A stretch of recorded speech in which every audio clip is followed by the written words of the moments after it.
फ्लावरचे पोषण मूल्य उच्च दर्जाचे असते. पांढरा फ्लावर सर्वाधिक चवदार आणि लोकप्रिय आहे. अशा या बहुगुणी आणि शरीराला फायदेशीर असणाऱ्या या भाज्यांची एकत्रित रसाभाजी तयार करणार आहोत. चला तर मग रेसिपीला सुरुवात करूया. त्याआधी साहित्य बघूया. 1 चमचा मिरची पावडर, 2 चमचे कांदा लसूण मसाला, अर्धा चमचा हळद, अर्धा चमचा किचन किंग मसाला, चवीनुसार मीठ, 4 चमचे शेंगदाण्याचा कूट, फोडणीसाठी तेल, बारीक चिरलेला लसूण आहे 8 ते 10 पाकळ्या, 1 चमचा जिरे, मिडियम साईजचे 2 कांदे बारीक चिरलेले, 1 टोमॅटो बारीक चिरलेला, 8 ते 10 कढीपत्त्याचे पानं, 6 ते 7 हिरव्या मिरच्या उभ्या चिरलेल्या, थोडीशी कोथिंबीर बारीक चिरली. मिठाच्या पाण्यात फ्लावर, वाटाणा, बटाटा बारीक कापून ठेवले आहेत. कढई गरम केली, त्यामध्ये 2 ते 3 चमचे तेल टाकले. तेल गरम झाल्यावर आपण त्यामध्ये 1 चमचा जिरे टाकले.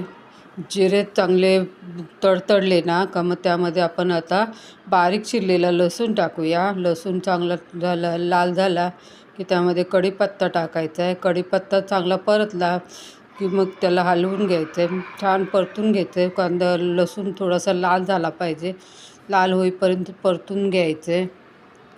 लसूण छान लाल झाला, आता आपण त्यामध्ये बारीक चिरलेला कांदा टाकूया.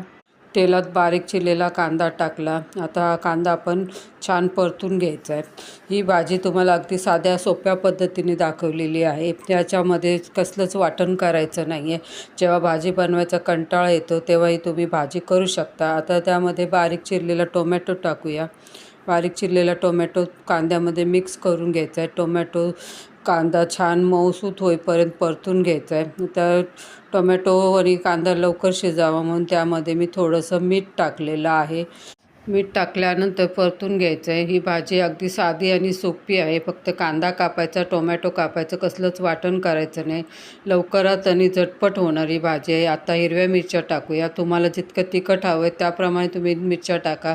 मला थोडीशी तिखट भाजी करायची त्यामुळे मी जास्त मिरच्या टाकल्या. आता मिरच्या परतून घेतल्या. आता कोरडे मसाले टाकूया. 1 चमचा मिरची पावडर, 2 चमचे कांदा लसूण मसाला टाकला आहे, अर्धा चमचा हळद टाकली. हळद टाकल्यानंतर अर्धा चमचा किचन किंग मसाला टाकला. आता हे सर्व मसाले कांदा आणि टोमॅटोमध्ये छान मिक्स करून घ्यायचे. सतत हलवत राहायचं, परतत राहायचं, नाही तर खाली मसाला लागू शकतो.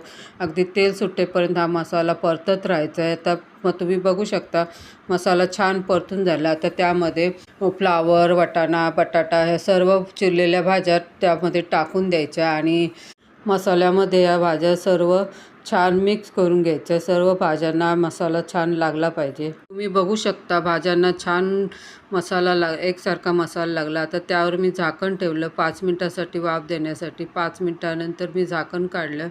तुम्ही बघू शकता भाजीला छान वाफ बसली. भाजी पुन्हा एकदा हलवून घेतली. भाजी एकसारखी शिजली जावी म्हणून पुन्हा एकदा परतून घेतली.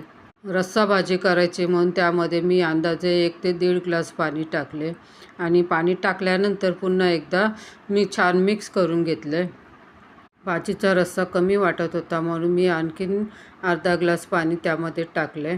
फ्लावरमध्ये कॅल्शियम, लोह, vitamin A, B, C, iodine, potassium हे उपयोगी तत्व आढळतात. आणि मी आता पुन्हा थोडं पाणी टाकलं, पुन्हा एकदा हलवून घेतले. फ्लावर, वाटाणा, बटाटा ही बहुतेकांची आवडती भाजी आहे. आता चवीनुसार मीठ टाकूया. मीठ टाकल्यानंतर पुन्हा एकदा भाजी छान हलवून घ्यायची, छान मिक्स करायची, म्हणजे मीठ सर्व भाजीला एकसारखं लागेल. सर्वात साध्या आणि सोप्या पद्धतीने ही भाजी बनवलेली आहे. अशी बारीक चिरलेली कोथिंबीर टाकली. कोथिंबीर टाकल्यामुळे भाजीला छान चव येते. आता छान भाजीमध्ये कोथिंबीर मिक्स करून घेतली. आता त्यावर आपण आता 5 मिनटासाठी झाकण ठेवून घेणार आहोत. 5 मिनटानंतर आपण ते झाकण काढणार आहोत. 5 मिनटानंतर झाकण काढलं. तुम्ही बघू शकता भाजीला छान उकळी आली. भाजीला कलरही छान आला. पुन्हा एकदा हलवून घेतलं. आता याच्यामध्ये आपण भाजी शिजली की नाही ते चेक करूया. मी वाटाणा बघितला शिजला की नाही. वाटाणा दाबून पाहिला तर शिजलं नाही अजून.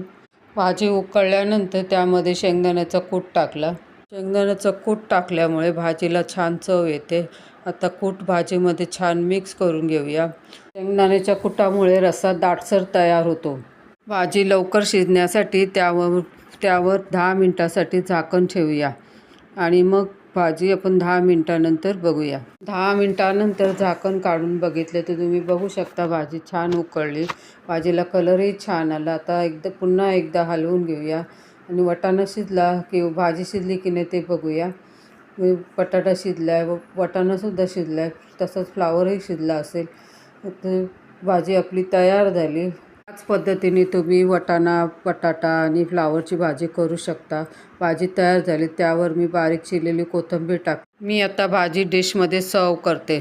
पद्धतीने नक्की भाजी तयार करा. तुम्हाला ही रेसिपी आवडली असेल तर प्लीज लाईक, शेअर आणि सबस्क्राईब करा आणि बेल आयकॉन क्लिक करायला विसरू नका, ज्यामुळे माझ्या नवनवीन रेसिपीज तुम्हाला सर्वात आधी कळतील. मी या पद्धतीने भाजी बनवली ना की ज्यांना ही भाजी आवडत नाही ते सुद्धा आवडीने खातील. तुम्ही या पद्धतीने एकदा नक्की करून बघा. ही रेसिपी जर तुम्हाला आवडली असेल तर कमेंटद्वारे नक्की कळवा. डिस्क्रिप्शनमध्ये चॅनलची लिंक दिलेली आहे, तिथे तुम्ही माझा व्हिडिओ बघू शकता. तुमचे मनापासून आभार. पुन्हा भेटूया. बाय.